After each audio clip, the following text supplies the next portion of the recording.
If your hair started turning grey and you want to avoid harsh chemical dyes, but you still want a visible, reliable result, this remedy can be a safe option for you. Today I'll show you the correct way to use henna and indigo so you get deep color without dryness or damage. Let's start directly with the preparation. We begin this remedy with something very simple but very important. Plain water. I'm taking 2 cups of water and placing it on the stove over the medium heat. We always start with the water, not powders, because temperature control matters from the very beginning. If the base is rushed and overheated, it affects everything that comes after. As this water slowly warms, this is a good moment to understand why many people move away from the chemical hair dyes in the first place. Most permanent black dyes work by opening the hair cuticles aggressively and forcing the artificial pigment inside. That is why they give fast and visible color. But when the hair cuticle is repeatedly forced open, over time many people start noticing dryness, breakage, scalp sensitivity, and in some cases allergic reactions too. This is not always immediate. It often shows up slowly after repeated use. This is why many people begin searching for gentler, plant-based alternatives, something that gives color without stressing the hair and scalp. Henna and indigo are not new discoveries. They have been used for generations. The problem is not the plants themselves.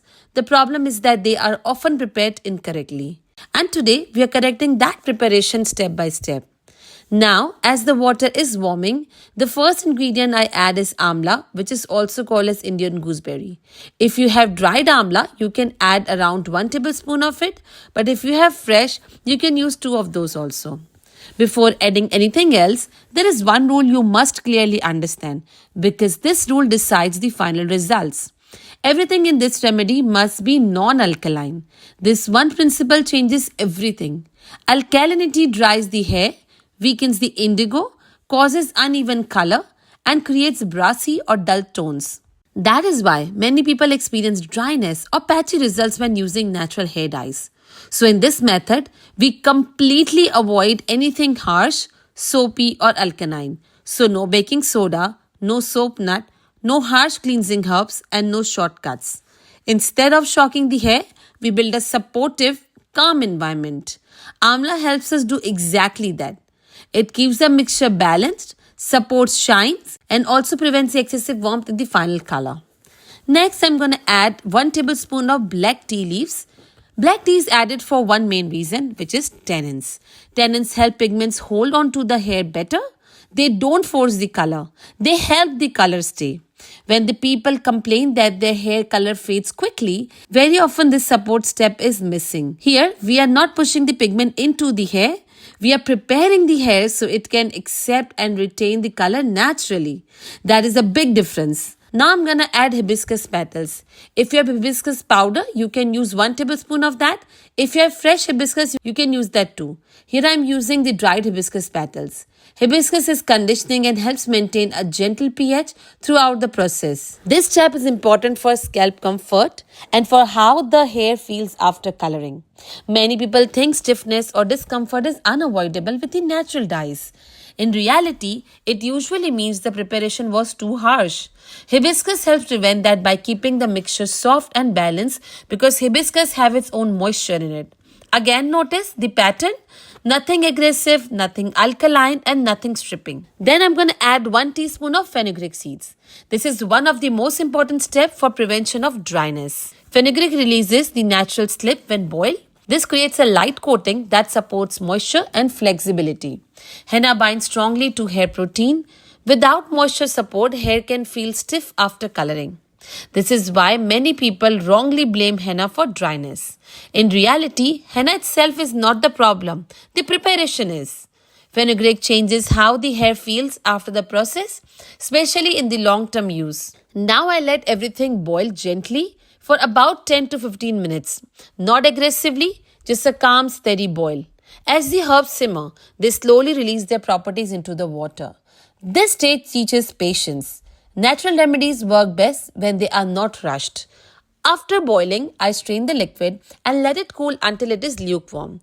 Hot liquid can damage both henna and indigo later, so waiting here is the part of the remedy. So please do follow this step.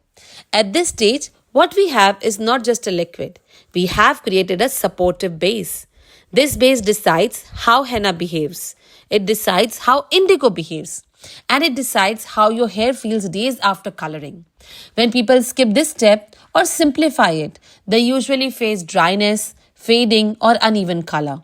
So remember, we are not forcing the results, we are creating the right conditions.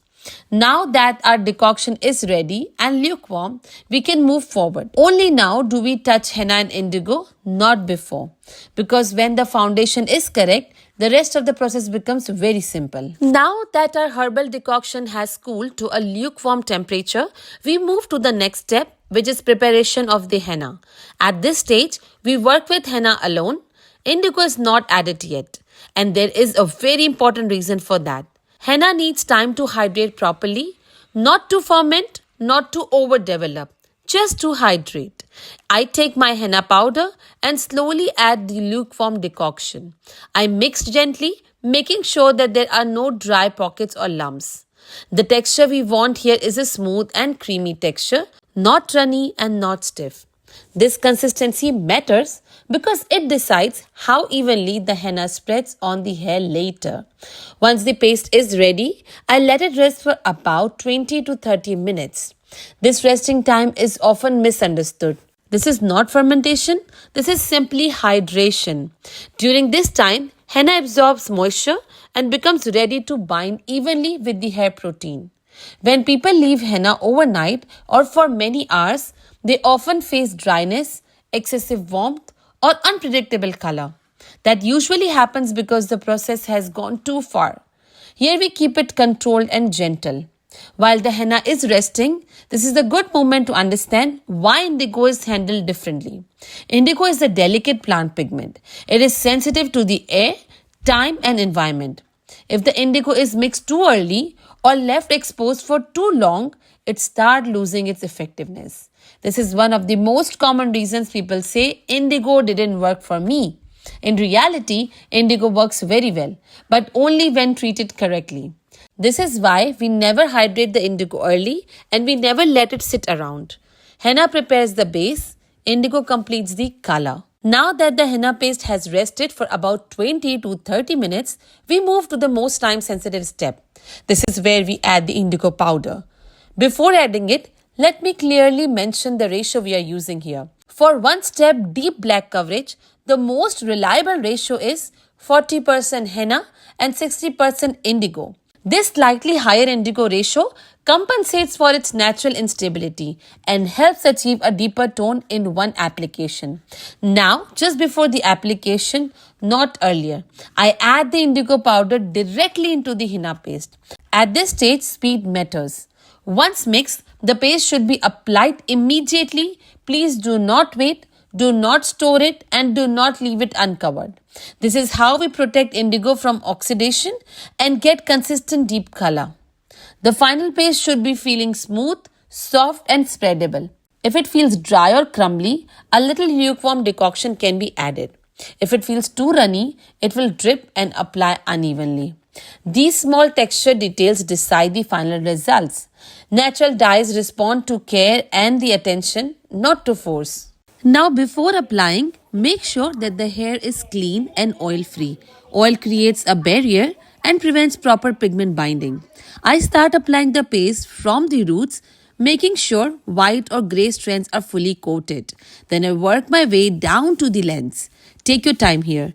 Rushed applications often leads to patchy results, especially around the hairline and crown.